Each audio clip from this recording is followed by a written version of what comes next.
রাত্রে বাজে 11টা, গাঁয়ের মেয়েরা এভাবে ধান সিদ্ধ করে। আর ধান সিদ্ধ করা কিন্তু অনেক আনন্দ, তার জন্য করি। দেখেন আমরাও কিন্তু বৈশাখও খাইতে পারি না। নিজের জমি কেন অযথা ফালাই রাখবো, তার জন্য পরিশ্রম করি নিই, খাই। অনেক মানুষে লস, লস না, লাভই। আমি মনে করি লাভই। কষ্ট করে যদি লইতে পারেন নিজের ধানের জমির, মনে করেন চালটা নিজে খাইলেন, কোনো ইয়া নাই, এই নকল থেকে মুক্ত পাওয়া যায়।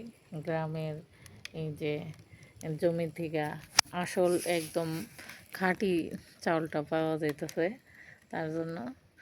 আর শহরে বন্দরে থাকলে বেশিরভাগ চাল নকল পণ্য, কোনটা আপনি চিনতেই পারবেন না। আর সবচেয়ে বড় কথা কি, আপনার দানের জমিন, মনে করেন দান, ঘরে যদি চাল থাকে যে কোনো মানুষই দান করতে সুবিধা।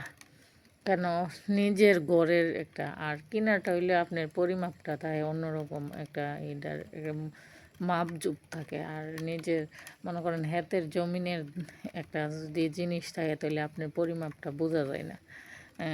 হাত যে কোনো হাতের দান করা যায়, তার জন্য আমি করি। তো অবশ্যই ভালো লাগলে লাইক দিবেন, কমেন্ট করবেন, সাবস্ক্রাইব করবেন। MST Tania blogs.